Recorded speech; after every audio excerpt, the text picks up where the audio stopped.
ప్రస్తుతం మనం D Raj Kumar fine arts academy దగ్గర ఉన్నాము. ఇది ఎగ్జాక్ట్లీ ఎక్కడ ఉందంటే కోనసీమలోని రావులపాలెం దగ్గర నుంచి 8 కిలోమీటర్ల దూరంలో ఉన్న కొత్తపేట అనే గ్రామంలో ఉంది ఈ ఫైన్ ఆర్ట్స్ అకాడమీ. ఈ ఫైన్ ఆర్ట్స్ అకాడమీని స్థాపించింది ఎవరైనంటే కళా విభూషణ్ డి రాజ్ కుమార్ వడియార్ గారు స్థాపించారు. ఈ అకాడమీలో తయారు చేస్తున్న విగ్రహాలు ఎలా ఉంటాయంటే చాలా రియలిస్టిక్ గా, అంటే ఎలా అనిపిస్తుంది అంటే నాకు ఇంతమంది వ్యక్తులకు సంబంధించిన ఈ విగ్రహాలన్నింటి మధ్య నించొని ఉంటే వాళ్ళతోనే నిజంగా రియల్ గా మనం కలిసి ఉన్నామా అన్నంత రియలిస్టిక్ గా, అంటే బయట మనం ఒక వ్యక్తిని చూస్తే ఎలా ఉంటారో విగ్రహ రూపంలో కూడా అంతే రియలిస్టిక్ గా లైవ్లీగా కనిపించే విగ్రహాలు ఇక్కడ అన్ని మనం చూస్తుంటే, నేనైతే ఫస్ట్ టైం ఇంత రియలిస్టిక్ గా, రోడ్డు మీద మనం చాలా విగ్రహాలు చూస్తూ ఉంటాము, ఒక్కో దానిలో ఒక్కో రకమైన ఆ ఫీచర్స్ ఉంటాయి, కానీ ఇక్కడ ఎలాంటి విగ్రహాన్ని తయారు చేసినా ఫేషియల్ ఎక్స్ప్రెషన్ మాత్రం లైవ్లీగా నిజంగా వాడనే చూస్తున్నామా అన్నంత గొప్పగా ఉంది. ఇక్కడైతే ఫైబర్తో కావచ్చు, ప్లాస్టర్ ఆఫ్ ప్యారిస్ లేదంటే మెటల్ ఏదైనా సరే మీకు కావాల్సిన దాన్ని మౌల్డ్ చేసి రియలిస్టిక్ ఎగ్జాక్ట్గా అట్లానే వచ్చేటట్టు తయారు చేసి, అంటే అందరూ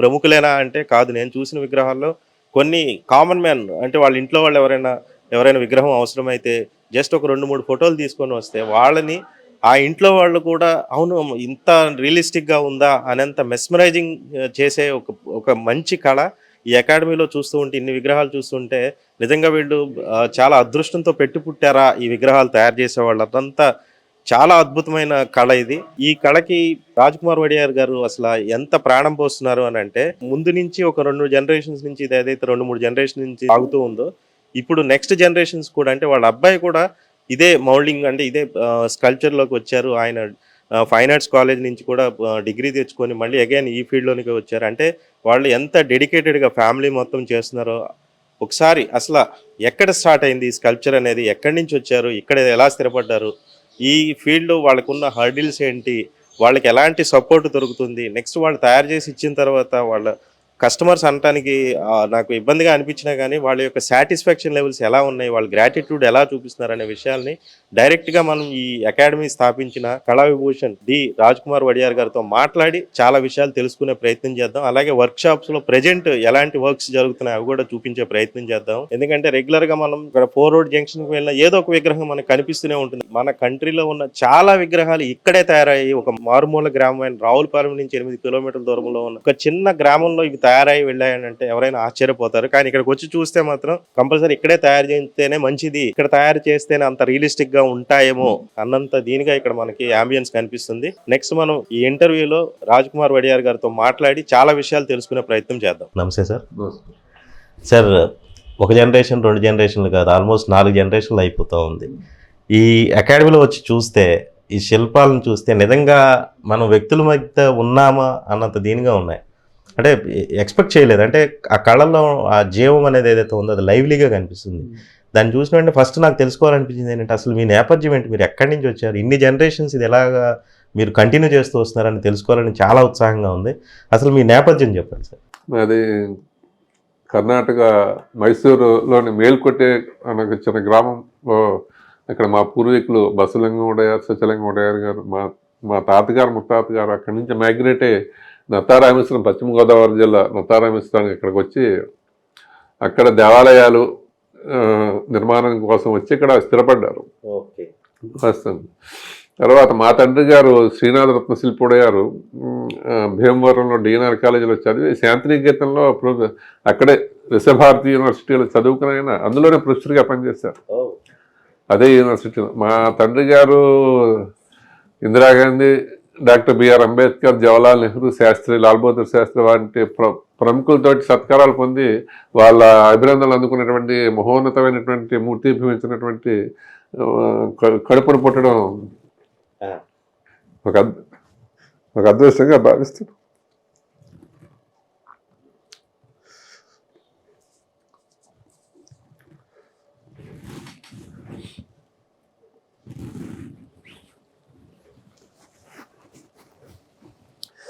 ఈ కళను ముందుకు తీసుకెళ్లాలనేటువంటి మా తండ్రి గారి సంకల్పం.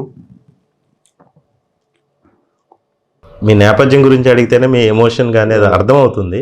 బట్ మీకు అంటే ఈ కుటుంబంలో ఎప్పటి నుంచో ఉంది, 3 జనరేషన్స్ నుంచి శిల్పకళ చేస్తున్నారు, బాగానే ఉంది. కానీ మీకు చిన్నప్పటి నుంచి, అంటే మీకు ఊహ తెలిసినప్పటి నుంచి శిల్పకళ నేను ఇదే చేయాలి, నేను ఇందులోకి ఎంటర్ అవుతాను అలా ఏమైనా అనిపించిందా, లేదంటే ఒక ఏజ్ దాటిన తర్వాత మీకు ఓకే నేను కూడా ఇదే చేస్తే బాగుంటుంది అని మీకు దాని మీద ఇష్టం పెరిగి మీరు చేశారా? ఎలా జరిగింది ఇది? అది ఇష్టపూర్వకంగానే జరుగుతుంది. కళ అనేటువంటిది ఇష్టపూర్వకంగా అది మా ఫాదర్ చేసేటప్పుడు చిన్నప్పటి నుంచి చూడటం, అట్లా దానికి ఇంప్రెషన్ అయ్యి నేను ఇది చేస్తే బాగుంటుంది అనేటువంటిది నాకు అది భగవత్ సంకల్పం అనుకోవాలి. ఇది రావటం కూడా ఇది మా తండ్రి గారి నుంచి నాకు వంశపారంపర్యంగా నాకు సంక్రమించినటువంటి విద్య ఇది.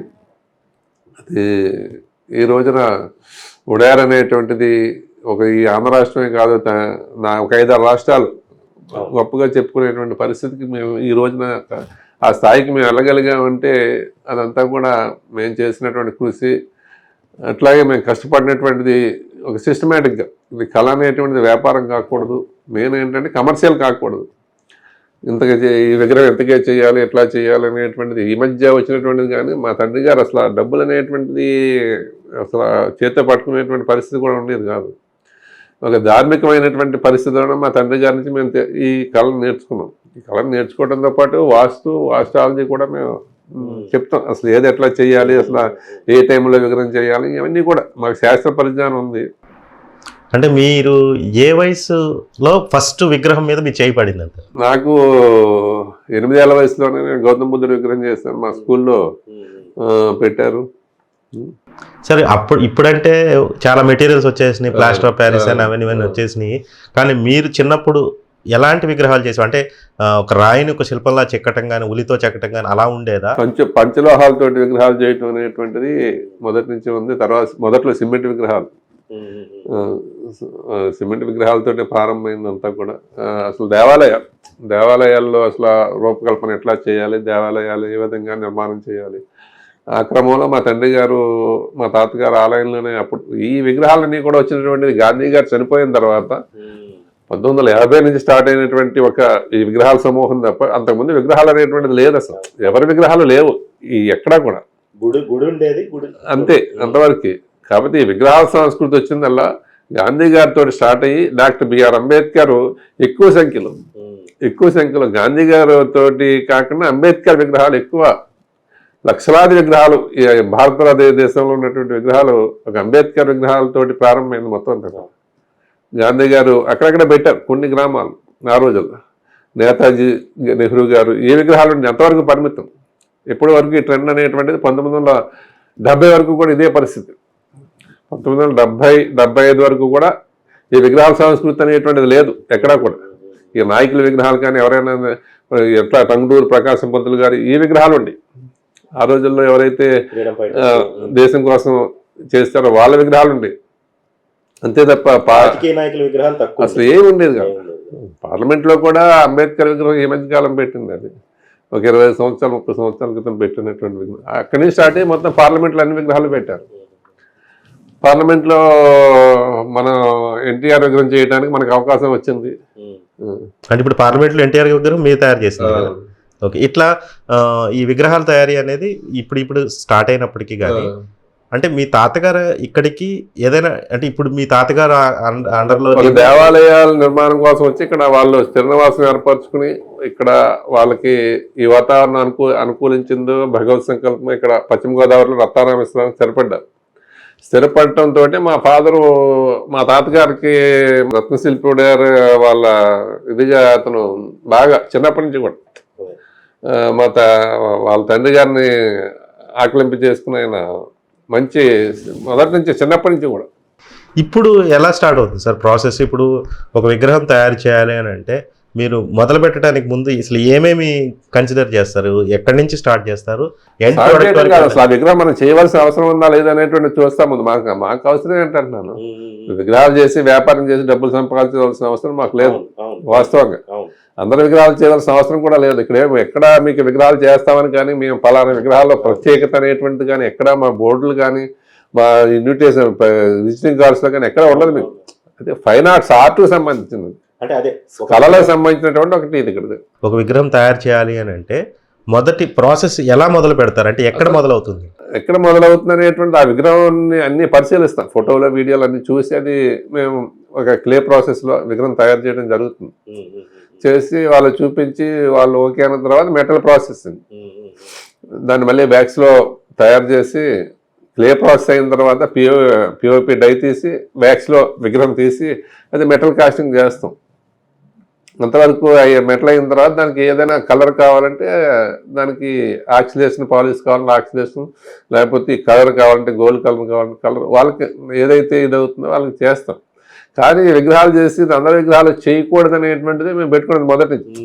చరిత్రకారుల విగ్రహాలే చేయాలి, చరిత్రకు సంబంధించిన విగ్రహాలు చేస్తే చరిత్రలో మనకు కూడా ఒక స్థానం ఉంటుంది, అంతేకాని ఎవరు పడితే వాళ్ళ విగ్రహం చేయటం అనేటువంటిది అసలు అవసరమే లేదనేటువంటి మా తండ్రి గారు చెప్పినటువంటి మొదటి నుంచి కూడా. అందు గురించి మేము అన్ని వాళ్ళు ఏం చేశారు, సొసైటీకి ఏం చేస్తారు, వాళ్ళ విగ్రహం దేని పెడుతుందని డైరెక్ట్ అడుగుతాం. ఎవరైనా ఏదైనా మాట్లాడితే మీరు ఇక్కడ మీకేం చేస్తానేమి ఎక్కడా లేదు కదమ్మా, మీకు నేను చేయవలసిన అవసరం కూడా లేదు, నేను ఈ రకమైన పరిస్థితులు నాయి, అతను ఏదైనా చేస్తే సొసైటీకి ఏమైనా చేస్తే 10 మందికి ప్రజల్లో ఉండి అతను విగ్రహం పెట్టాలన్నప్పుడు తప్పకుండా చేస్తాం. అది ప్రజల్లోంచి వచ్చినటువంటి మనిషికి అది ఉంటుంది తప్ప ఆ గ్రామానికైనా చేసి ఉండాలి కదా ఏదో ఒకటి. ఇలా అటువంటి లేకపోతే విగ్రహాలు దేనికి చేయటం అసలు? మన గాడ్సే విగ్రహం చేయమని వచ్చారు, ఎవరు చేయం కదా అట్లాగా. డబ్బుల కోసం చేసే పని కాదు ఇది. ఇది ఆత్మ, మనకి ఇది మనస్సుకి సంబంధించినటువంటిది. ఇది ఒక విగ్రహం చేస్తున్నామంటే అది మనకు ఆర్ట్ఫుల్గా ఉండాలి, మన మైండ్లోకి రావాలి కదా. ఇప్పుడు అంత క్రియేషన్ కదా అది.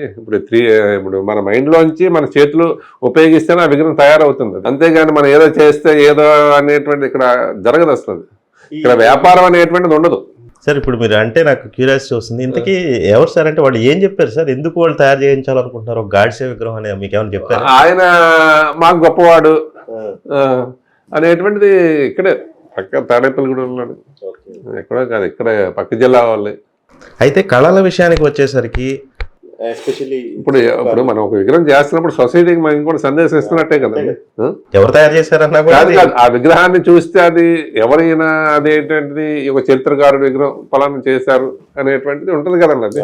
అంతేకాని ఎవరెవరో ఒక రకరకాల ఈ రోజున ఉన్నటువంటి సమూహంలో ఈ రాజకీయ పార్టీలు ఇవన్నీ వాళ్ళ విగ్రహాలు అనేటువంటిది పెద్దగా లక్ష్య పెట్టిన అవన్నీ కూడా.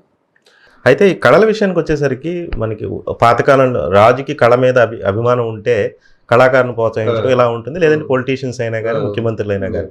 కానీ మీ తాతగారి సందర్భం కాడి నుంచి ఈ రోజు వరకు, అంటే మీ నాన్నగారి వరకు ఎలాంటి ఒడిదుడుకులు చూశారు సార్? అంటే ఈ కంటిన్యూస్గా మీరు ఈ జనరేషన్స్ ఇలా మెయింటైన్ చేయడం కోసం ఎన్నో ఒడిదుడుకులు చూస్తుంటారు, మీకు బాగా గుర్తుండిపోయిన సందర్భాలు ఏమైనా ఉన్నాయి? అదే ఒడిదుడుకులు అనేటువంటిది ఎప్పుడు లేదు. కళాకారుడికి, నిజమైన కళాకారుడికి ఒడిదుడుకులు అనేటువంటిది ప్రభుత్వాలతోటి పని ఉండదు అసలు ఎప్పుడు కూడా. అసలు వాళ్ళని ఎప్పుడు కూడా ప్రభుత్వాలు అనేటువంటిది, ఏ ప్రభుత్వం కూడా ఒక ఈ కళాకారుని ప్రోత్సహించాలి, ఇది పైకి తీసుకురావాలనేటువంటిది ఏ ప్రభుత్వాన్ని కూడా మమ్మల్ని వాడుకుంటారు. వాస్తవంగా మమ్మల్ని ఏ గవర్నమెంట్ అయినా వాడుకుంటుంది. అంతవరకు వాళ్ళు మాకు ప్రోత్సాహం ఇవ్వాలనేటువంటిది ఏముండదు. మేము ఒక అకాడమీ పెట్టి, ఒక ఇన్స్టిట్యూట్ పెట్టి మేము పిల్లల్ని తయారు చేస్తాం, మాకు సైట్ ఇవ్వండి అంటే వాళ్ళు ఎవరు మాకు. ఎందుకంటే వీళ్ళకి ఇస్తే ఏముంటుంది, వాళ్ళకే మైలేజీ కావాలి ఏది చేస్తే కూడా. నేను అబ్దుల్ కలాం చనిపోయినప్పుడు అబ్దుల్ కలాం విగ్రహాలు ఫ్రీగా ఇచ్చాను కాలేజీలు, మా ఊరు కాలేజీలో ఇచ్చాను, రాజమండ్రి ఇచ్చాను, నెల్లూరు ఇచ్చాను. ఎందుకు ఇచ్చానంటే ఆ స్ఫూర్తి, పిల్లలు ఆ స్ఫూర్తి రావాలి. అబ్దుల్ కలాంని ఎవరో పెట్టరు కదా, ఎక్కడైనా పెట్టారా? ఎక్కడో ఉంటారు నేరుగా. అది ఆ స్ఫూర్తి పిల్లల్లో రావాలి. కలాం యొక్క జీవితం ఒక సందేశాత్మకమైనటువంటి జీవితం అది. అట్లాగే స్వామి వివేకానందుడు అటువంటి విగ్రహాలు కూడా ఇక్కడ నుంచి ఫ్రీగా ఇవ్వటం అనేటువంటిది ఎప్పుడో చేస్తూనే ఉంటాం విద్యా సంస్థలకు కానీ. అదే ఇప్పుడు మీరు చెప్పారు, మన అకాడమీ నుంచి ఇప్పటి వరకు ఎంతమంది విద్యార్థులు బయటకు వెళ్ళి ఉంటారు సార్? విద్యార్థులు అనేటువంటి చాలా తక్కువ మంది వెళ్ళారు, ఒక 4 వరకు ఇక్కడ నేర్చుకున్నారు.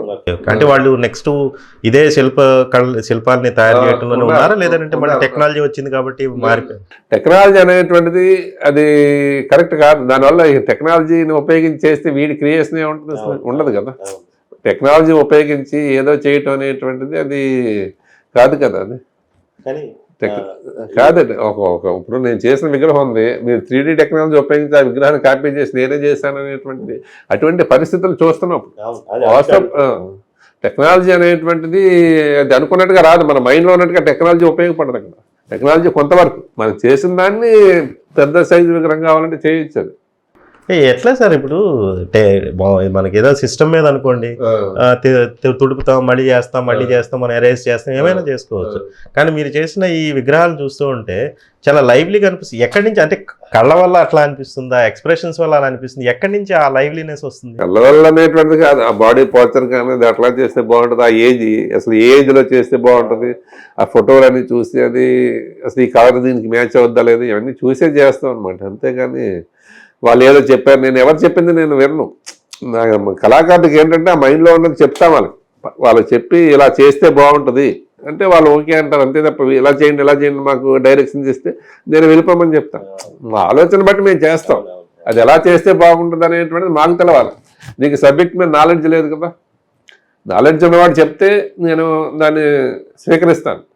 నాలెడ్జ్ లేనటువంటి వాళ్ళు ఇప్పుడు వాళ్ళ మీ తండ్రి గారు విగ్రహం చేస్తున్నారు, అది రాలేదని చెప్తే వరకే మీకు అది ఎక్కడ లోపం ఉందనేటువంటి మీరు చెప్తే దాన్ని రెక్టిఫికేషన్ చేస్తాం. అంతవరకు మా ఫాదర్ పోలికలు రాలేదు, అది ఏ విధంగా చేయాలి, ఏ ఫోటోగ్రాఫ్స్ కావాలి, ఏ ప్రొఫైల్స్ ఫొటోస్ కావాలి, ఇవన్నీ కూడా తెమ్మంటారు. తెచ్చి అప్పుడు అది సరి చేసి మీకు చూపిస్తాం. అంతవరకు మీ నాలెడ్జ్. ఇంకా మిగతాది ఎలా చేస్తే బాగుంటుంది, ఏ వయసుకి వెళ్తే బాగుంటుంది అనేటువంటిది అది. అంతేగాని ముసలివాడిని తీసుకొచ్చి పెడితే బాగోదు కదా. అయితే మామూలు రెగ్యులర్గా మనం ప్రామినెంట్ పర్సనాలిటీస్ చూస్తుంటాం, వీడియోలు చూస్తుంటాం కాబట్టి చాలా ఈజీ అనిపిస్తుంది, అంటే మీకు చేయడానికి ఈజీ అనిపిస్తుంది. కానీ నేను ఇప్పుడు కొన్ని విగ్రహాలు చూశాను, అంటే ఎవరో సమాజ సేవ చేసిన వాడు, ఒక కామన్ మ్యాన్, బాగా వాళ్ళు ఉన్న ప్రాంతానికి మంచి చేసిన వాడు, వాళ్ళ పిల్లలు వచ్చి ఇట్లా చేయించుకోవడం చూస్తున్నాను.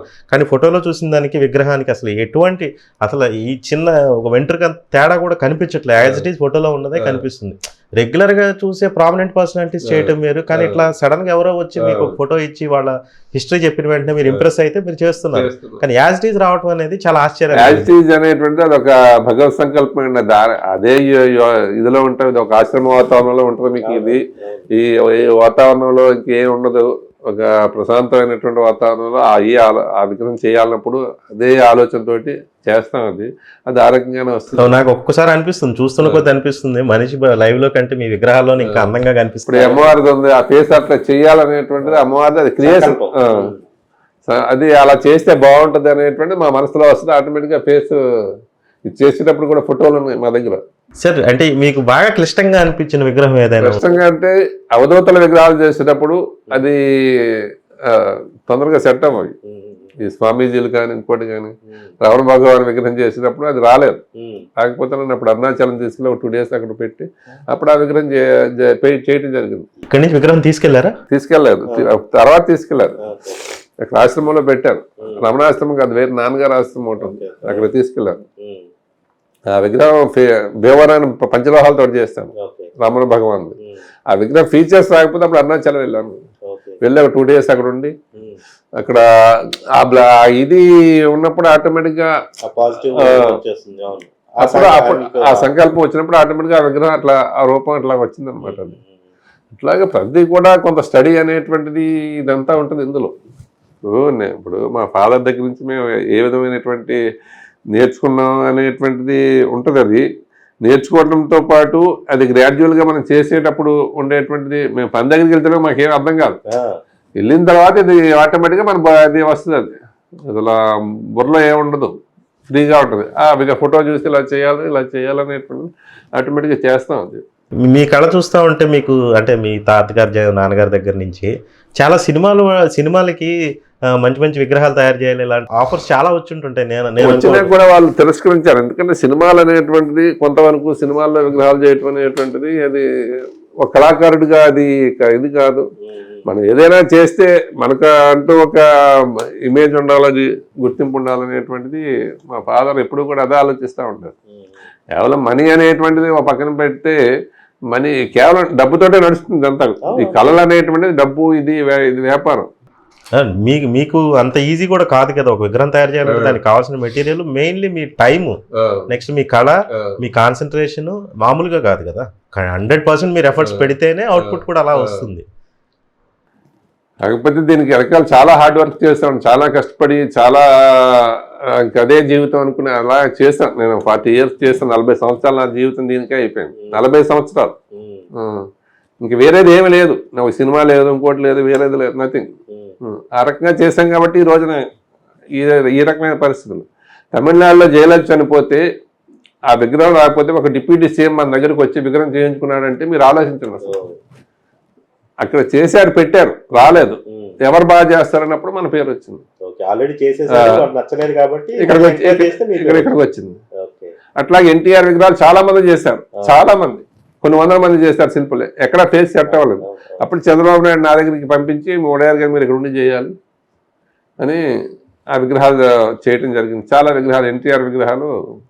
అట్లాగా ఒక చరిత్రకారుల విగ్రహాలు ఎంఎస్ సుబ్బలక్ష్మి చెన్నైలో చేశాను, ఒక ఘంటసాల గారి విగ్రహం తిరుపతిలో చేశాను. ఇటువంటి చరిత్రకారుల విగ్రహాలు చేసినప్పుడు అది తృప్తి, జీవితానికి ఒక ఆనందాన్ని ఇస్తాను. ఈ రాజకీయ నాయకులు ఇవన్నీ విగ్రహాలు ఇవి టెంపరరీ అండి. ఇవన్నీ ఇంకా మాకు ఉండే ప్రసరణ బట్టి, పొలిటికల్ ఇదిని బట్టి కొన్ని చేయవలసి ఉంటుంది. అయితే ఈ ఫేషియల్ ఫీచర్స్ వచ్చేసరికి ఓకే మీరు చేయగలుగుతున్నారు, బాగానే ఉంది. కానీ మనకి ఇప్పుడు ఫారిన్ లో మేడం టుసాడ్ మ్యూజియం ఏదైతే ఉందో వ్యాక్స్ చేస్తుంటారు, వాళ్ళు బై వెరీ మైన్యూట్ డీటెయిల్స్ కూడా కొలతలు తీసుకొని, ఫోటోలు తీసుకొని, విజువల్స్ తీసుకొని చేస్తారు. కానీ మీరు ఫేషియల్ ఫీచర్స్ ఎలాగో చేస్తున్నారు, బాగానే చేస్తున్నారు, కానీ బాడీ టైప్ కూడా ఆ పోస్చర్స్ కానీ ఆ గెస్చర్స్ కానీ అంత యాజ్ ఇట్ ఈజ్ అంటే మీరు ఎలా ఇమాజినేట్ చేయగలుగుతున్నారు? అంటే చాలా మందిని మీరు చూసి ఉంటారు కదా, జస్ట్ ఫేస్ వరకు మీకు తెలిసి ఉంటుంది, అది ఎలా మీరు గేజ్ చేస్తున్నారు? అది చేసే కొలది కూడా అది మనకి అర్థమవుతుంది. అసలు ఈ ఫీచర్స్ ఉన్నటువంటి వ్యక్తి ఎలా ఉంటాడు, ఈ బాడీ స్ట్రక్చర్ ఎలా ఉంటుంది అనేటువంటి డిఫరెంట్ యాంగిల్స్ స్టడీ చేస్తా. ఫొటోస్ ఎప్పుడు కూడా ఒక విగ్రహం చేయగలిగినప్పుడు వన్ డే స్టడీ చేయాలి. ఎవరైనా కూడా జనరల్గా స్టడీ చేస్తే మైండ్లో ఉంటుంది. ఇప్పుడు ఒక విగ్రహం చేయాలి, ఇది విగ్రహం చేయాలి, ఎవరో ఒకరిది ఇది ఆ ఫోటో స్టడీ చేస్తాము. స్టడీ చేసేప్పుడు మన మైండ్లో ఉంటే ఆటోమేటిక్గా అది చేయొచ్చు. అంతేగాని వాడు ఇచ్చాడు మనం చేసామంటే అది ఆడి చెప్పలేడు, ఈడి చెప్పలేడు. ఆ రకమైనటువంటి వ్యాపారం జరుగుతూ ఉంటుంది. మన పేరు ఉపయోగించి వ్యాపారాలు చేసుకునే చాలా మంది ఉన్నారు. మా దగ్గర విగ్రహాలు పట్టుకెళ్ళి కాపీ చేసి అమ్ముకునే వాళ్ళు చాలా మంది ఉన్నారు. మొన్నే పట్టుకున్నాం ఒక ఇద్దరు, మొన్నే పట్టుకున్నాం ఇద్దరు. ఎందుకంటే అది ఉడయార్ పేరు చెప్పుకుని మేము ఉడయార్ని చలామణి అయ్యే వాళ్ళు చాలా మంది ఉన్నారు. అయితే నాన్నగారు Wadiyar fine arts academy start చేశారు, ఆయన విజన్ అది. ఇప్పుడు మీ విజన్ ఏంటి సార్? నెక్స్ట్ ఏం చేయాలని? కొంతమందిని మా అబ్బాయి వంశీకృష్ణ వడియారు బాగా తయారయ్యాడు, సెంట్రల్ యూనివర్సిటీలో మాస్టర్ అయ్యాడు, చిన్నప్పటి నుంచి నా దగ్గర శిష్యవర్గం చేశాడు. అట్లాగా ఆ అబ్బాయి చేత ఒక శిల్పకళా అకాడమీ పెట్టి ఒక యూనివర్సిటీ తోటి ఏదో నన్న యూనివర్సిటీ ఏదో ఒక యూనివర్సిటీ టైప్ పెట్టుకుని కొంతమందిని తయారు చేసి రేపు వచ్చే తరానికి ఒక ఇదిగా ఉండాలనేటువంటిది, ఈ శిల్పకళ అనేటువంటిది అంతరించిపోకుండా ఈ 3D వైపుకి వెళ్ళటం అనేటువంటిది, 3D అనేటువంటిది మనం దానికి అటువైపు చూడకూడదు. చూస్తే దాని మనవి ఇంకేముంటుంది, మన విలువ ఉండదు. ఇప్పుడు ఇదివరకు అసలు 3D అనేటువంటిది ఏమీ లేదు, అసలు ఏమీ లేదు. అసలు ఒక బొమ్మ చేయాలంటే ఫోటో బ్లాక్ అండ్ వైట్ ఫోటోని ఎన్లార్జ్ చేసి అది ఎంత సైజు ఫేస్ కావాలో అంత సైజు ఫేస్ బ్లాక్ అండ్ వైట్లో తీసుకుని దాన్ని గ్రాఫ్ కొట్టి అప్పుడు ఫేస్ తయారు చేసేవాళ్ళం. అదే టెక్నాలజీ అప్పుడు. అప్పుడు కలర్ టెక్నాలజీ కూడా లేదు. 79, 80లో చెప్పేది మాట. 80లో ఏముందండి, బ్లాక్ అండ్ వైట్ ఫోటోలే. అది ఎన్లార్జ్ చేసేవాళ్ళం, ఎన్లార్జ్ చేసి దాన్ని గ్రాఫ్ కొట్టి ఆ ఫేస్ ఫీచర్స్ అట్లా చేసేవాళ్ళం. అప్పుడు అది అదే జరుగుతుంది. అప్పుడు కూడా ఏం కొత్తగా టెక్నాలజీ వచ్చేసి కొంత కంప్యూటర్ నాలెడ్జ్ అయితే ఉంది.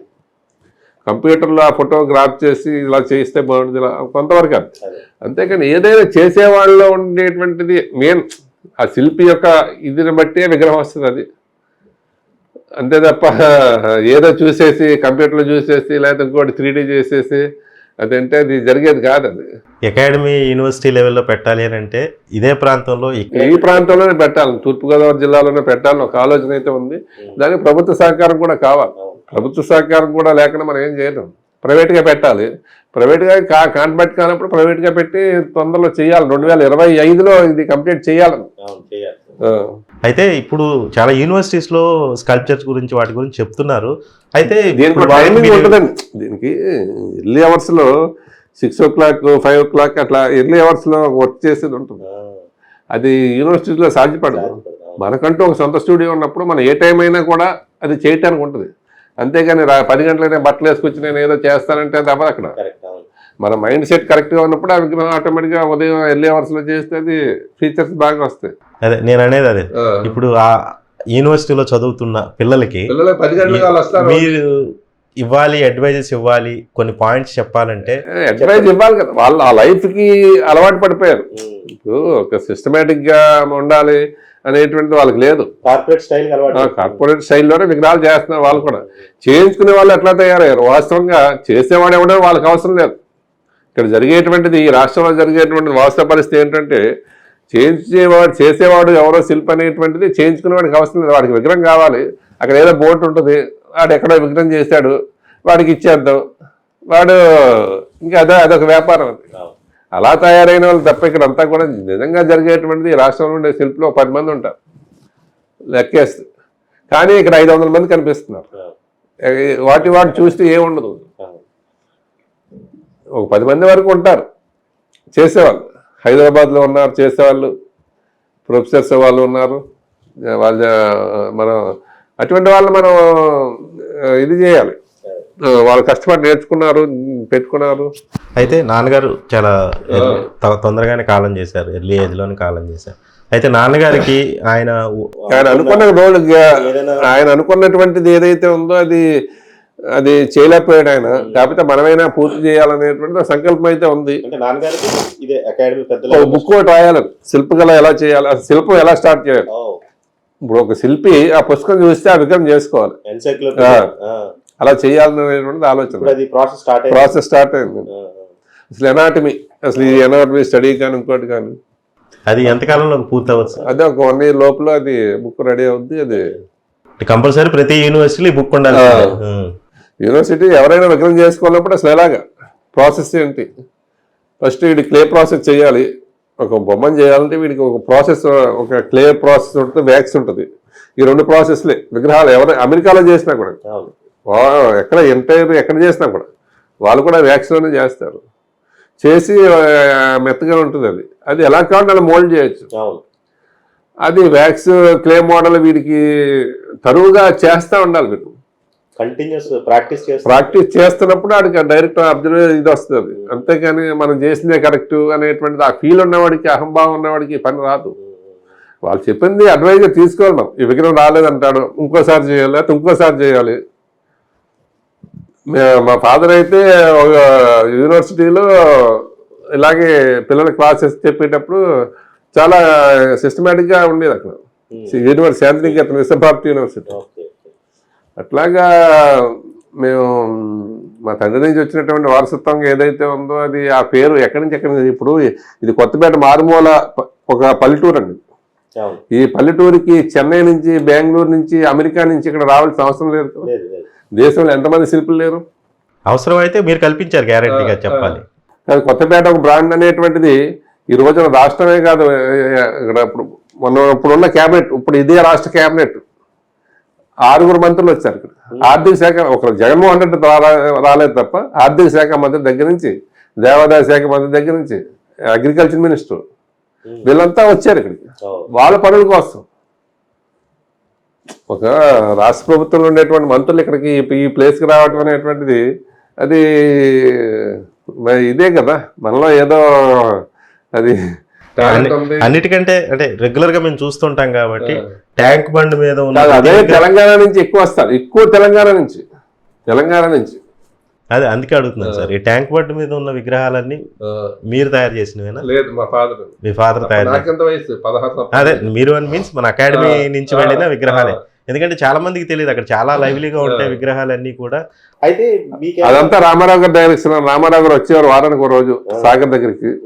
ఆయనే కృష్ణదేవరాయ వేసం, లేకపోతే ఆయన వేసం వేసుకొచ్చేవాడు.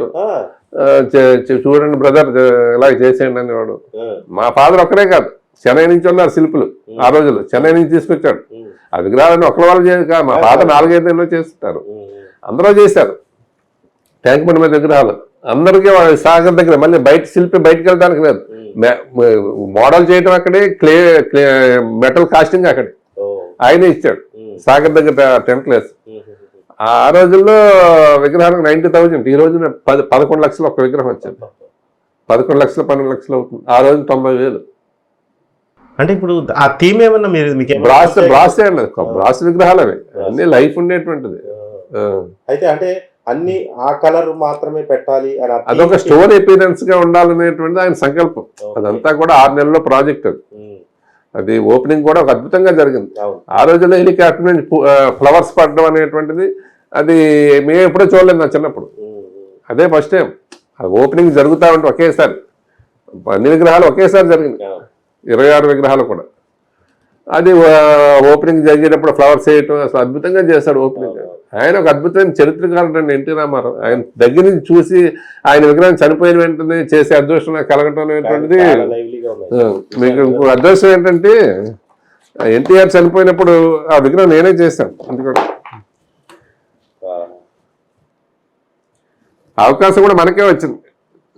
అప్పుడు ఉండేటువంటి చంద్రబాబు నాయుడు మీరే చేయాలని ఇప్పుడు పెట్టిన విగ్రహం దీనికే కర్మ చేశారు. ఈ అవకాశం ఎవరికి రాదండి. మామూలుగా ఫోటోలు పెట్టుకుంటారు. అసలు రామారావు మొట్టమొదటిగా మనం చేసేటువంటి చరిత్ర అండి ఇది. పార్లమెంట్ లో అప్పుడు మోడల్ చేస్తున్నాం. ఇది క్లే మోడల్ అండి అది. అట్లాగే వీళ్ళతోటి మనకి ఇది అమెరికాలో చేస్తాను. ఇది లాస్ ఏంజల్స్ లేదు, ఇక్కడ నుంచే చేసి పంపించి మళ్ళీ కార్గోలో వెళ్ళిపోయిందంటే ఒక 1 టన్ను కంచుతో చేస్తామండి. ఈ ప్రోటోటైప్ బయట మోడల్ అండి అది. వెంకయ్యనాయుడు గారు వెళ్ళారు, అదొక పార్క్ లో పెట్టారండి అమెరికాలో. ఇప్పుడు ఈయన ఉప ప్రధానిగా ఉన్నప్పుడు మనకి ఇచ్చినప్పుడు ఎందుకంటే అటువంటి వ్యక్తుల మీద మనం పొందడం అనేటువంటి చిన్న విషయం కాదండి. ఇప్పుడు చేసేటప్పుడు చంద్రబాబు నాయుడు దగ్గరే ఉండేవాడు, అప్పుడు రాఘవేంద్రరావు దగ్గర ఉండేవాడు. ఒక చరిత్ర అండి మాకు నిజంగా వాస్తవంగా మేము ఎక్స్పోజ్ చేసుకుంటే ఒక చరిత్ర అండి. అవునవును, ఈ కాలంలో ఏ చిన్న విషయాన్ని కూడా సోషల్ మీడియాలో రీల్స్ చేస్తున్నారు. కానీ ఎన్టీఆర్ కి ఇంత ఇది ఇంటికి జరిగింది అనేటువంటిది విగ్రహాలు ఎదురు చేయలేకపోతే రాష్ట్రం ఉండే శిల్పులు అనేటువంటి ఒకసారి ఆలోచించుకుంటే మనం చేసిన విగ్రహాలను తర్వాత ఫోటోలు తీసుకుని చేసేవాళ్ళు చాలా మంది ఉన్నారు. చేయాలంటే మీరు చేసిన విగ్రహాన్ని చూస్తే వేరే వాళ్ళు కాపీ చేయాలంటే భయపడాలి. నేనన్నా కూడా బాగా ఇదిగా లైక్ చేస్తాను చంద్రబాబు, ఎందుకంటే మనం వర్క్ ఆయన దగ్గర పని చేస్తాం కాబట్టి. అట్లా రాజశేఖర్ వాళ్ళ అమ్మది ఉందని నేను తయారు చేశాను. ఆయన అప్పటి నుంచి కూడా నన్ను వదిలిపెట్టాడు. పులివెందులో చేస్తాను, వాళ్ళ అమ్మదే నాన్న కూడా చేస్తాను. అట్లాగా అందరే చేశాడు. ఉడయార్ అనేటువంటిది ఒక బ్రాండెడ్ ఇదే ఉంది, కాకపోతే అందరూ ఇక్కడ రాలేదు. ఏంటంటే మధ్యలో చాలా మంది చేసేవాళ్ళు ఉన్నారు, చాలా మంది రికమెండేషన్లు ఉంటాయి. ఈ శిల్పికి ఇవ్వండి, ఈ శిల్పి రకరకాలుగా. ఇప్పుడు అంబేద్కర్ ఎందుకు చేయలేకపోయారన్నారు. అంబేద్కర్ చేయడానికి మాకు అంత బ్రహ్మాండంగా చేయొచ్చు మేము. అంబేద్కర్ ఫీచర్స్ లేవు విజయవాడలో పెట్టినాను. వాస్తవంగా మీరు దగ్గర నుంచి ఫోటో నా దగ్గర ఉన్నాయి చూపిస్తాను, పెట్టింది. ఫీచర్స్ లేవు. ఇంకా హైదరాబాద్ లో బాగుంది, ఫేస్ వర్క్. బాడీ కొంచెం పాడైంది కానీ ఫేస్ వర్క్ నేను స్టడీ చేస్తాం కదా. ఇక్కడ ఎందువల్ల ఫేస్ పాడు చేస్తాను అంటే మీలాంటి వాళ్ళు అడ్వైజ్ ఇచ్చిన తీసుకోవాలి కదా. మీ రాష్ట్ర ప్రభుత్వం మాలాంటి వాళ్ళని అడ్వైజ్ ఎందుకు తీసుకుని డబ్బులు అడుగుతున్నావా? అది ఎలా చేస్తే బాగుంటుంది అనేటువంటిది. ఇక్కడ చేస్తే తెలంగాణ నుంచి ఎవడొకడు వస్తానే ఉంటాడు. అంబేద్కర్ బెంగళూరు నుంచి వస్తారు, అంబేద్కర్ విగ్రహాలకు వస్తారు. అంబేద్కర్ చనిపోయిన తర్వాత మొట్టమొదటిగా మా ఫాదర్ చేశారు. అంబేద్కర్ విగ్రహాల గురించి ఎక్కువ ఇక్కడ వస్తూ ఉంటారు. అలాగే సార్, ఇప్పుడు మీ ఆఫీస్ రూమ్ చూస్తే ఎన్నో అవార్డ్స్, ఇన్ని అవార్డ్స్ తీసుకున్నారు కాబట్టి ఏదో ఒక టైంకి మీకు అవార్డు అంటే చాలా క్యాజువల్ అయిపోయి ఉంటుంది. కానీ మీకు బాగా ఆనందాన్ని ఇచ్చిన సందర్భం ఏమైనా ఉందా ఈ అవార్డ్స్ విషయంలో? అవార్డ్స్ అనేటువంటిది మనం చేసే వర్క్ మెన్స్ అని చెప్పిన బట్టి అవార్డు దేనికోసం ఎప్పుడు ప్రయత్నం చేయలేదు నా అవార్డు కోసం. చాలా మంది పద్మశ్రీ గురించి మీరు అప్లికేషన్ మనం పెట్టేది ఏముందో అది అప్లికేషన్ ఒకవేళ ఎవరైనా పెడితే అది వాళ్ళు ప్రపోజ్ చేస్తే అది ఏదో చేద్దాం, అది అదే తప్ప మనం ఏదో రికమెండేషన్ చేసి పద్మశ్రీ తెచ్చుకునే అంత అవసరం ఏంటి మనకి. అది బాగా ఆనందాన్ని ఇన్ని అవార్డ్స్లో మీకు బాగా ఆనందాన్ని, ఎందుకంటే నేను అదే చెప్తున్నాను కదా, కొన్ని అవార్డ్స్ రాగానే ఇది చాలా క్యాజువల్ అయిపోతూ ఉంటుంది మీకు. క్యాజువల్ దేనికి అదే. ఇప్పుడు అద్వానీ గారితో మనం గౌరవం పొందడం అంటే చిన్న విషయం కాదు కదండి. ఒక అద్భుతమైనటువంటి వ్యక్తి ఈ దేశానికి ఉపప్రదానం చేశాడు. అటువంటి వ్యక్తి చేత మనం గౌరవం పొందడం, వెంకయ్యనాయుడు గారు మనతోటి పొందడం అనేటువంటిది అది అదృష్టమండి. అది అట్లా జిఆర్ స్వామి మనకు ఇది చేయటం, చిన్న జిఆర్ స్వామి, అట్లా చాగంటి కోటేశ్వరరావు గారు మన గురించి బాగా చెప్పటం. ఈ సమతామూర్తి విషయంలో మీతో మిమ్మల్ని ఏమైనా అప్రోచ్ అయ్యారా సార్? అప్రోచ్ అయ్యారు, మా వాళ్ళని కదా చేస్తుందండి అది. అందులో ఉండే ప్రసాద్ గారు అని ఒక ఆయన మాకు బాగా ఇదనమాట. అప్పుడు కూడా అప్రోచ్ అయ్యారు, కాకపోతే చైనాలో ఇచ్చేస్తారు అప్పటికి. కాకపోతే ఆ రూపురేఖలు సరిగ్గా లేనప్పుడు మా వాళ్ళు వెళ్ళి చేస్తారు. అది బీబీసీ ఛానల్లో వచ్చిందండి, మీకు పెడతానండి చూద్దరు కానీ. అలాగే ఇప్పుడు మన రామజన్మభూమి అయోధ్యలో కావచ్చు, అలాంటివి హిస్టారికల్ మాన్యుమెంట్ మళ్ళీ రీబిల్డ్ చేస్తున్నారు కాబట్టి మీ తరపున ఏమైనా కాంట్రిబ్యూషన్ ఉందా సార్ దానికి? లేదు లేదు, ఎందుకంటే అక్కడ ఉండేటువంటి వాళ్ళ టీం అనేటువంటిది వాళ్ళు చేస్తారు. అంటే ఆ ప్రోటోటైప్ సరదాగా మీరు తయారు చేసి ఇక్కడ ఏమైనా డిస్ప్లే పెట్టడానికి అలాంటిది చేస్తాను. నేను పుట్టడమే రాముల కళ్యాణం జరుగుతుండే పుట్టాను. ఉదయం 11 గంటలకు శ్రీరామనవమి రోజు పుట్టింది. నాకు రాముడిది అనేటువంటిది ఉంది. అది కూడా ఒక విగ్రహం చేయాలనేటువంటిది, కొంచెం పెద్ద స్థాయిలో చేయాలనేటువంటిది నాకు ఉందండి. ఒక చోట ఆర్డర్ అయితే ఉంది, పెద్దది, 108 feet రాముడిది. అని ఇందాక అడిగినట్టు ఈ విగ్రహం తయారు చేయడానికి చాలా క్లిష్టంగా అనిపించింది అన్నట్టు ఏమైనా అనిపించినాయా సార్ మీకు? క్లిష్టంగా అనేటువంటిది మనం ఇష్టపూర్వకంగా ఎప్పుడు చేస్తామని ఈ పని ఇష్టపూర్వకంగా చేసినప్పుడు అది కష్టం అనేటువంటిది ఉండదు. ఏదైనా కొంత అది ఉండాలా. వాళ్ళు డబ్బులు ఇచ్చారా లేదా, లేకపోతే మనం చేసే వీళ్ళకి ఇంత తగ్గించేస్తున్నాం, ఈ ఆలోచన ఉండకూడదు పని చేసేటప్పుడు. ఎవరు డబ్బులు మనీ అనేటువంటిది సెకండ్, ముందు వర్క్ అనేటువంటిది అది ఉంటుంది. మనీ కావాలి కొంతవరకు, అది మనీయే జీవితం కాకూడదు అంటాను నేను. అది ఈ మరి మెటల్ తయారు చేయించాలంటే మీరు మాకు ఫ్యాక్టరీ ఉందండి కాస్టింగ్. ఓకే, అంటే అది ఎంత ఫ్రీక్వెంట్ గా మీకు అవసరం పడుతుంటుంది సార్? మెటల్ బయట నుంచి వస్తాను, విజయవాడ, చెన్నై నుంచి వస్తాను. అంటే ఇప్పుడు ప్లాస్టర్ ఆఫ్ ప్యారిస్ అవనంటే కొంచెం ఎకనామికల్ గా ఉంటుంది, బట్ మెటల్ అనేసి బాగా ఎక్స్పెన్సివ్ అవుతుంది కదా. కాపరే కదండి, కాపరే 80% కాపర్ ఉంటుంది. జింకు టిన్ను, లెడ్ టిన్ను కలిపితే బ్రాంజ్ అవుతుంది. అది రెగ్యులర్ గా వర్క్ షాప్ నడుస్తుంది. రెగ్యులర్ గా అంటే మెటల్ కాస్టింగ్ ఉన్నప్పుడే నడుస్తూ ఉంటుందండి. ఓవరాల్ గా ఇప్పుడు మీరు చెప్పారు అకాడమీ పెద్దది పెట్టాలి మీ అబ్బాయి సహాయం తీసుకొని అని. మీ అబ్బాయిని ఫస్ట్ మీ ప్రోత్సాహం అంటే కంపల్సరీ ఈ ఫీల్డ్ లోకి వస్తారో లేదో చిన్నప్పుడు మనం చెప్పలేము, కానీ అది అదృష్టం. అంటే తనంతట తానుగా నచ్చి ఈ ఫీల్డ్ లోకి వచ్చాడు కాబట్టి. తను మొట్టమొదటి ఏ వయసులో ఇది స్టార్ట్ చేసాడు సార్? చిన్నప్పటి నుంచి నాకు 5th year నుంచి 4th 5th year నుంచి నా దగ్గర ఉండి నేర్చుకున్నాడు. బాగా చిన్నప్పటి నుంచి చేశాడు. మీ అబ్బాయి కూడా 20 ఏళ్ళ ఎక్స్పీరియన్స్ ఆ యూనివర్సిటీలో చేశాడు, చాలా విగ్రహాలు చేశాడు. అట్లాగా మా కుటుంబం అంతా ఉడయార్ కుటుంబం అనేటువంటిది ఈ కళకు అంకితమయ్యి మా బాబాయ్ దేవస్థానం, తిరుపతి దేవస్థానం స్థాపితగా చేశారు. దేవాలయాలు మా బాబాయ్ కట్టినాయండి మొత్తం అంతా. ఆయన దగ్గర ఒక 100 మంది శిష్యులు తయారయ్యారు తిరుపతి దేవస్థానం. అట్లాగా మా కుటుంబం అంతా కూడా ఇంకా మొదటి నుంచి కూడా ఇంక వేరే వ్యాపకాలు అంటే ఏమి లేదు, వ్యాపారాలు లేవు, లేకపోతే ఇంకోటి లేదు, ఇంకోటి అంతే. చిన్నప్పటి నుంచి కూడా చాలా హార్డ్ వర్క్ చేసి స్థాయికి వచ్చాము. దీనికి ఏదైనా క్రమశిక్షణ అనేటువంటి చాలా అవసరం. సిస్టమేటిక్గా ఉండటం అనేటువంటిది, ఒక భక్తిభావం అనేటువంటిది ఉండాలి. ఎలా స్టార్ట్ అవుతుంది సార్ మీ డే? ఎవ్రీడే ఏముంటుందండి, ఉదయం 4:35 లేస్తాము. ఇది అయిన తర్వాత పూజ అది ఉంటుంది. అయిన తర్వాత ఇంకా వర్క్ వచ్చిన వాళ్ళతో ఏదైనా ఉంటే మాట్లాడి, ముందే అపాయింట్మెంట్ ఉంటుంది వాళ్ళతో, తీసుకుని వాళ్ళతో మాట్లాడి. ఇప్పుడు నా ఫోన్ కూడా మాట్లాడదు ఎక్కడ, నీకు ఎప్పుడూ విన్నారు లేదు. ఇప్పుడు ఫోన్ ఎక్కడ ఉందా సైలెంట్లోనే ఉంటుంది. ఎందుకంటే అది అవసరాన్ని బట్టి మాట్లాడతాం, అది తప్ప అది వ్యాపారం చేసే వాళ్ళకి కావాలి. అది ఇప్పుడు అందరితోటి ఫోన్ మాట్లాడాలి అనేటువంటి దానికి టైం ఉంటుంది. ఈవినింగ్ లేకపోతే ఏదో టైంలో ఫోన్ మాట్లాడుతాం అంతే తప్ప ఫోన్ 24 గంటలు పెట్టుకుని అక్కడేం పని చేస్తాం? ఏం పని చేస్తారు మీరు? మన ఆలోచన ఎట్లా ఉంటుంది? ఇప్పటికీ మీరు లేవగానే పూజ అయిపోయిన కార్యక్రమాలు అయిపోయినాక విగ్రహం తయారీలో ఇప్పటికీ మీరు పాల్గొంటారా? లేదంటే మీ అబ్బాయే చేస్తున్నారు? లేదు చేస్తాను.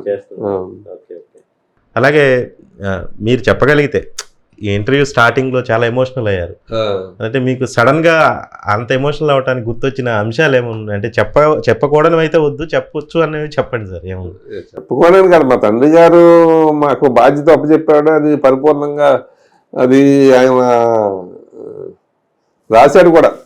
ఆయన రాసినటువంటి ఇది కూడా ఉంది, నా తర్వాత నువ్వు చెయ్యాలి, రకంగా చెయ్యాలి అనేటువంటిది ఆయన చెప్పాడు వాస్తవంగా. అంటే ఎలా చనిపోయారు సార్? ఆ సందర్భం ఏంటి? హార్ట్ స్ట్రోక్ అండి. అంటే ఎక్కడ? హైదరాబాద్ వర్క్ లో ఉన్నప్పుడు. అంటే ఇక్కడ నుంచి అక్కడ వేరే వర్క్ చేయడానికి వాళ్ళు ఎవరో తీసుకెళ్లారు. అప్పుడు మీరు పక్కన లేరు? నేను లేనండి. అది మీకు ఇంకా అది జీవితంలో ప్రతిసారి మీకు ఎమోషన్ అవుతూనే ఉంటుంది. ఎందుకంటే ఆయన చాలా ఫ్రెండ్లీ నేచర్ అండి. ఆయన శాంద్రీకరణ స్టూడెంట్ కదండి. ఆయన హెయిర్ కటింగ్ కూడా ఆయన టచ్ చేయటం ఎవరికి, ఆయన హెయిర్ ఆయన కట్ చేసుకున్నాడు. ఆయనంతా వేరే స్టైల్. ఒక సెలూన్ షాప్ కానీ ఇంకోటి కానీ అసలు ఎప్పుడు ఎవరు టచ్ చేయటం కానీ, హెయిర్ ఏమైనా ఉంటే మేమే కట్ చేస్తాము.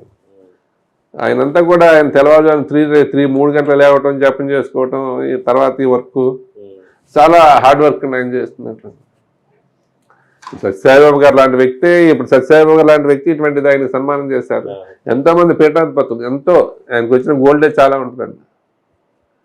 ఆయన మామూలు వ్యక్తిత్వం కాదండి అసలు. ఆయన ప్రతి దాంట్లోనూ కూడా ఆయన అద్భుతమైనటువంటి ఇదండి అసలు. ఆయన ఇది స్వర్ణ కంకణం మీకు ఎవరు ప్రజెంట్ చేశారు సార్? ఇది జీఆర్ స్వామి ఇచ్చిందండి. అక్కడ వేరే వర్క్ చేశాను వాళ్ళ గురువు గారిది. ఇక్కడ చాగంటి కోటేశ్వర గారు ఇచ్చారు. అలాగ అందరితోటి మనకి అది భగవత్ సంకల్పం అండి ఇదంతా కూడా. మనం ఫలానా కావాలని కోరుకుని వెళ్ళటం అనేటువంటిది ఎప్పుడూ లేదండి వాస్తవంగా. ఫలానా ఇది కావాలి, మనకు ఫలానా కలవాలి అనేటువంటిది ఏమీ లేదండి. ఇప్పుడు తెలంగాణ మినిస్టర్ రేవంత్ రెడ్డి గారు, ఆయన నాకు పరిచయం గతంలో తెలుగుదేశం పార్టీలో. కానీ పెద్దగా ఆయన్ని ఇప్పుడు నాకు కలిసి ఏదో ఇచ్చేయ నాకు ఎందుకు ఇష్టం ఉండదు మొదటి నుంచి. వాళ్ళు అవసరం ఉన్నప్పుడు పిలుస్తారు, వెళ్తా అంతవరకు. అందరితోనే పరిచయాలు ఉంటాయి నాకు, అందరితోటి కూడా.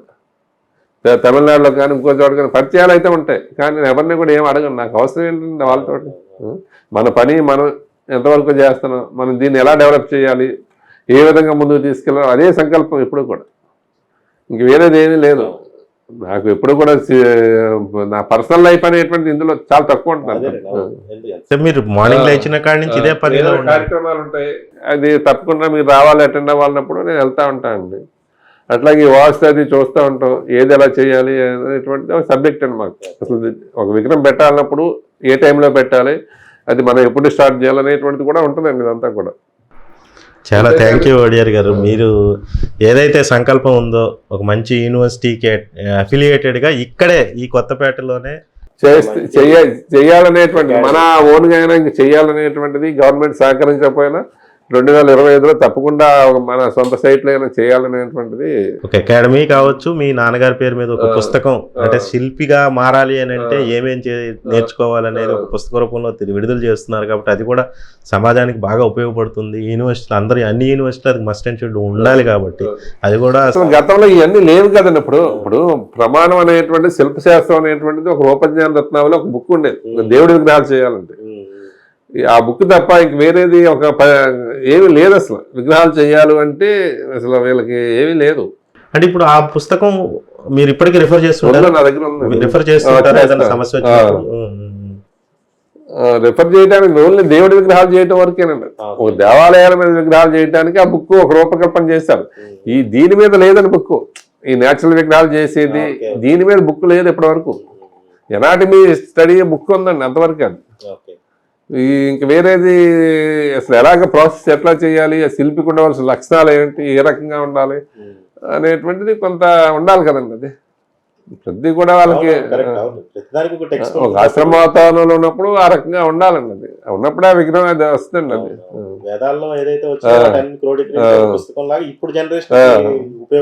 అది అలాగే మనం గ్యాలరీ పెట్టాలండి. మనం చేసిన విగ్రహాలన్నీ కూడా గ్యాలరీ కింద పెట్టి దాన్ని ఇది చేయాలనేటువంటిది డిస్ప్లే పెడితే వచ్చే తరాన్ని తెలుస్తుంది కదండి. అది ఏ రాజమండ్రి ప్లేస్ లోనే పెడితే అది బాగానే ఉంటుందండి. కరెక్ట్ గా మన గోదావరి నది ఒడ్డున పెడితే బాగుంటుంది. వాళ్ళు ఇవ్వరు కదండి. గవర్నమెంట్ కి ఏం అవసరం అండి, మనకేమి స్థలాలు ఏం అవసరం లేదు. మనం మా విగ్రహాలు మా వర్క్ ని అక్కడ ప్రజెంట్ చేస్తామంటే వాళ్ళు స్థలం ఇవ్వకపోతే మనం చేసేది ఏముంటుందండి. విగ్రహాలు లేకుండా కొన్ని లక్షల రూపాయల విగ్రహాలు మీకు ఇస్తాం, 10 లక్షల రూపాయలు 15 లక్షల రూపాయల విగ్రహాలు మీకు ఫ్రీగా ఇస్తాం. మీకు గవర్నమెంట్ దాన్ని స్టడీ చేయండి అంటే వాళ్ళు పట్టించి మనం చేయగలం. మనమే ఓన్గా ఎక్కడైనా పెట్టుకుని చేసుకుంటే అది సరిపోద్ది కదండి. కాకపోతే దీనికి గవర్నమెంట్ ప్రోత్సాహం అనేటువంటిది ఏం ఉండదండి. ఇక్కడ గవర్నమెంట్ స్థలాలు ఇవ్వటం కానీ ఇంకోటి కానీ ఏం ఉండదండి. అది మీరు కూడా సేవా కార్యక్రమాలు చేస్తున్నారు. మా ఫాదర్ పేరు ట్రస్ట్ ఒకటి ఉందండి, శిల్పకళ ధార్మిక సేవా సంస్థ అని. ప్రతి ఇయర్ కూడా కళాకారులకి మా దాంట్లో మా రంగంలో ఎవరైనా హైయెస్ట్ కొంచెం బాగా మంచి పేర్లు పెద్ద వ్యక్తులు వాళ్ళకి ఆ పురస్కారం అందలేదు, మనమైనా పురస్కారం చేసి వాళ్ళకి ఇస్తే బాగుంటుంది అనేటువంటిది. మనకు జరగవలసిన పురస్కారాలు ఎన్నో జరిగినాయి, అన్నీ అయిపోయినాయి. వాళ్ళని తీసుకొచ్చి గౌరవించడం అనేటువంటిది ఒక ప్రతి ఇయర్ కూడా ఆయన పుట్టినరోజు లేకపోతే ఏదో కార్యక్రమం అప్పుడు ఏదో చేస్తున్నాడు. ఒక ప్రాజెక్ట్ వర్క్ లాగా ఒక హైదరాబాద్ నుంచో యూనివర్సిటీ నుంచో ఒక 10-15 మంది స్టూడెంట్స్ మీ దగ్గరికి వచ్చి ఒక వారం రోజుల పాటు వర్క్ షాప్ లాగా అదే నాలెడ్జ్ షేరింగ్ చేసుకోవాలి అని అంటే మీ దగ్గర అవైలబిలిటీ ఉందా సార్? టైం దొరుకుతుందా మీకు? దొరకదండి ఇప్పుడున్న పరిస్థితి అది. అదే చేయాలనేటువంటిది నేను చూస్తున్నాను. అలాంటి కార్యక్రమం ఒక 10 మొదలు పెడితే మీ ఫ్రీ టైం చూసుకున్నాం సమ్మర్ లో, ఎందుకంటే సమ్మర్ లో వాళ్ళకి అక్కడ చెప్పేటువంటి స్టడీ వేరు. అవునవును. ఇప్పుడు జేఎన్టీలో చెప్పేదంతా వేరు, ఇక్కడికి వస్తే ఇక్కడ మార్పు వేరుగా ఉంటుందండి. అది అదే అందుకనే ప్రాక్టికల్ గా ఒక వర్క్ షాప్ లా కండక్ట్ చేస్తే వాళ్ళు కొరిలేట్ చేసుకొని వాళ్ళు కూడా వస్తానంటున్నారు. నేను వెళ్ళాను, జేఎన్టీకి వెళ్ళాను, వస్తానంటున్నారు. కాకపోతే మనం అంత అకామిడేట్ చేసేంత ఆ ఫ్యాక్టరీలో చేయాలని చేసినప్పుడే దీనికి ఇది ఉంటుందండి. అది అక్కడికే స్కూల్ నుంచి కాలేజీల నుంచి పిల్లల్ని తీసుకొస్తారు, చూపిస్తారు, అంతా జరుగుతూ ఉంటుందండి కొంతవరకు. కానీ ఇది అనుకున్న స్థాయిలో లేదండి ఇక్కడ. అవునండి, అంటే ఒక్క పర్సన్ వల్ల అన్ని జరగాలంటే అవ్వదు కదా. మీరు ఇటువైపు వర్క్ చూసుకోవాలి, ఫ్యామిలీని చూసుకోవాలి, అన్ని చూసుకోవాలి, మళ్ళీ అగైన్ ఇలాంటి సేవా కార్యక్రమాలు చూసుకోవాలి. కాబట్టి అంత ఈజీ కాదు. గవర్నమెంట్ కానీ ఒక ఆర్గనైజేషన్ సపోర్ట్ ఉంటే ఈజీ అవుతుంది. కళాకారుల్ని ప్రోత్సహించడం అనేటువంటిది నేను చాలా ఇష్టపడతాను. ఎందుకంటే వాళ్ళ రంగంలో నిష్ణాతులు కాబట్టి వాళ్ళకి గౌరవించాలి. ఇప్పుడు గవర్నమెంట్ ఉగాది పురస్కారాలు ఇచ్చేది వరకు ఈ గవర్నమెంట్ లేదనుకోండి, మేమే ఉగాది పురస్కారాలు ఇవ్వాలని మా సైడ్ నుంచి, మా శిల్పకళా సంస్థ నుంచి. అది తొందరలో స్టార్ట్ చేస్తా ఉండదు. గవర్నమెంట్తో టైప్ పెట్టుకుని మేమే అందరికీ ఇవ్వట్లేదు కానీ గవర్నమెంట్ ఏం చేయదు కదండి. మనం ఇస్తే వాళ్ళకి ఒక వాల్యూ కింద ఉంటుంది అన్నది. మన చేతితోటి పిల్లలకి ప్రైజులు డ్రాయింగ్ పోటీలు పెడతామండి ప్రతి ఇయర్ కూడా. ఇక్కడ అమలాపురం కోనసీమ చిత్రకళా పరిస్థితి 300 మంది పిల్లలకి ప్రైజులు ఇస్తామండి.